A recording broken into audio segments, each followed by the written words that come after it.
Bonjour YouTube. Eh bien, nous revoilà pour une nouvelle vidéo sur Pixelmator Pro. C'est la troisième de la série. Je vous invite à regarder les deux précédentes. Je laisserai le lien en description. Même si elles ne se suivent pas, c'est quand même bien de les faire dans l'ordre. Donc aujourd'hui, comme convenu, on a dit qu'on parlerait des styles qu'on applique au calque. Donc à quoi ça peut servir et dans quel cas l'utiliser. Eh ben, on va commencer par mettre un texte, par exemple. Voilà. Donc un texte, tout ce qu'il y a de plus basique, hein. Je vais aller voir dans l'outil style. Et donc on voit qu'il y a plusieurs choses dans l'outil style. Donc il y a l'opacité. Donc là je vais pouvoir gérer l'opacité de mon calque. C'est le même curseur qu'on avait ici. Vous voyez d'ailleurs il bouge en même temps, hein. Avec les masques de fusion, ça c'est pareil, on l'a vu dans la vidéo précédente. Donc moi ce qui va m'intéresser c'est surtout ces quatre curseurs là. Remplir. Donc là, je vais pouvoir le remplir. Vous voyez, il a été rempli par défaut, c'était du bleu qui était dessus. Mais je pourrais très bien lui dire, voilà, moi je veux du orange. Ou alors un dégradé. Donc un dégradé, là je suis parti sur un dégradé du noir vers le blanc. Si je clique sur la couleur, je vais pouvoir gérer ça de manière linéaire, radiale ou avec des angles.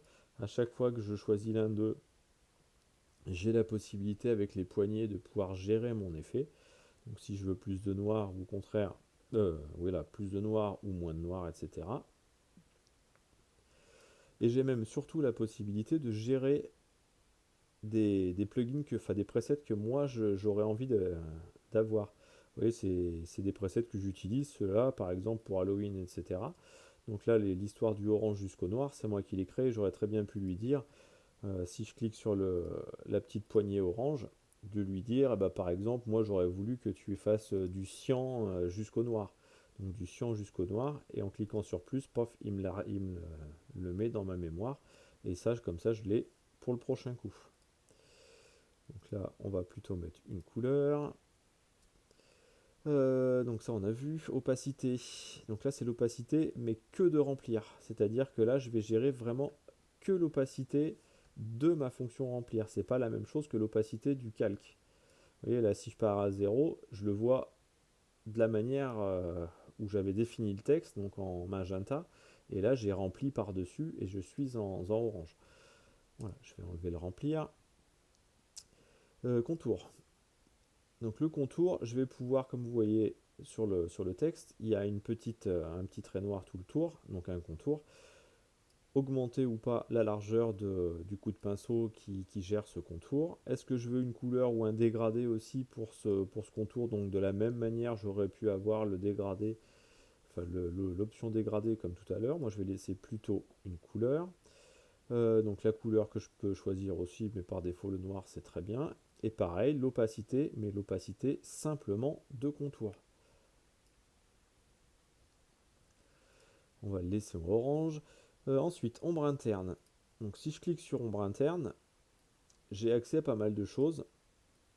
Donc vous voyez qu'on a une ombre qui se fait en interne, comme s'il y avait de la lumière qui venait du plafond, hein, la preuve, l'angle il vient d'en haut. Donc je vais pouvoir gérer le flou de cette ombre. Vous voyez là, c'est très dur, et là au contraire, c'est très flou.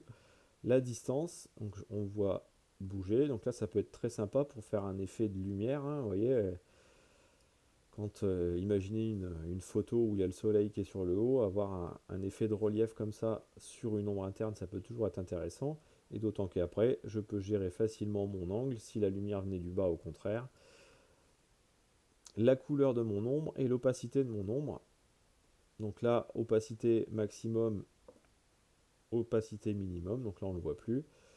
On va regretter simplement que, on verra plus tard que dans les réglages de couleurs, etc., en double-cliquant un peu comme sur Lightroom, on récupère nos curseurs dans la position où ils étaient par défaut. Là, vous pouvez pas le faire. Ensuite, donc ombre interne, on va l'enlever. On va enlever le contour aussi, comme ça on verra mieux ce qui se passe après. Donc ombre, donc c'est peut-être celui que j'utilise le plus, celui qui va nous permettre de, pareil, gérer une ombre, mais une ombre extérieure ce coup-ci. Et là, c'est vrai que pour donner du relief à un texte, vous voyez, on le voit déjà, hein, c'est vraiment l'idéal, un texte ou une forme, hein. Je dis un texte, mais ça peut être une forme aussi. Donc là, on va pouvoir gérer le flou, la distance, etc.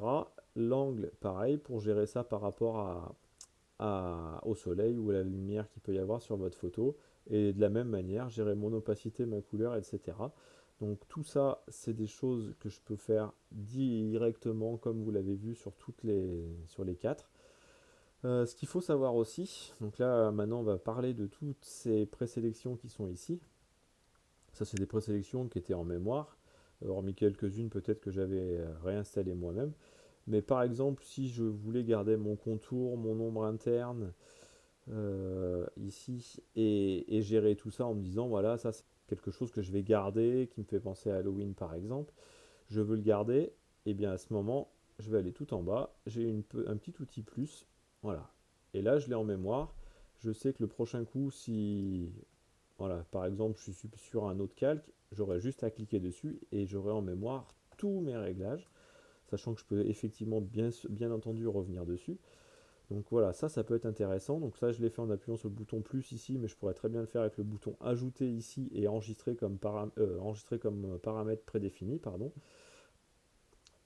Réglage par défaut, par exemple, ça serait pour se dire, voilà, à chaque fois que je veux un style, paf, je veux qu'il démarre par défaut avec celui-ci.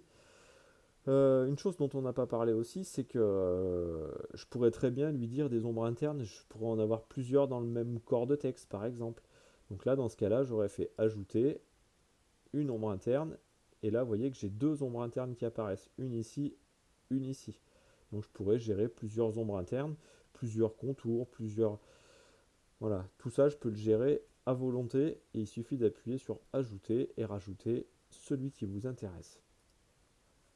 On va revenir au style de départ, voilà.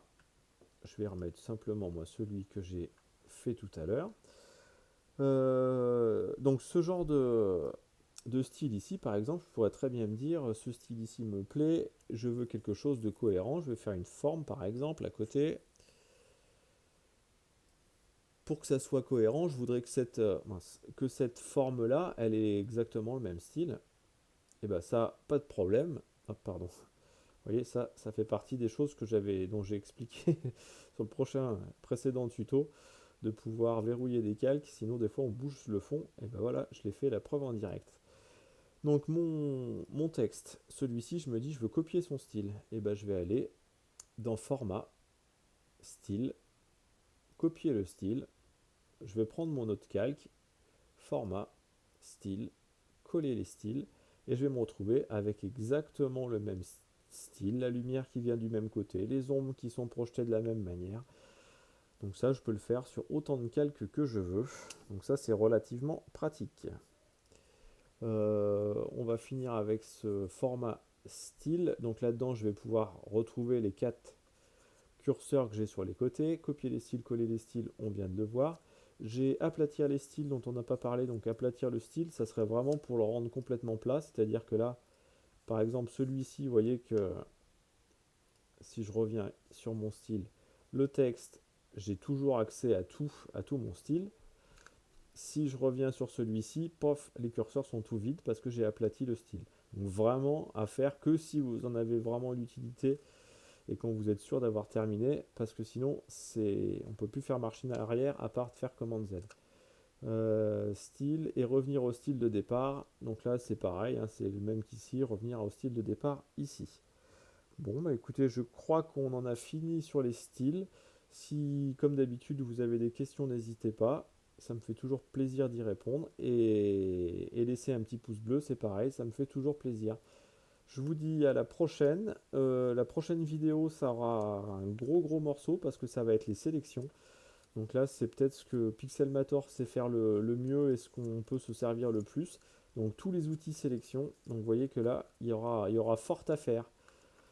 Merci de m'avoir regardé et je vous dis à la prochaine.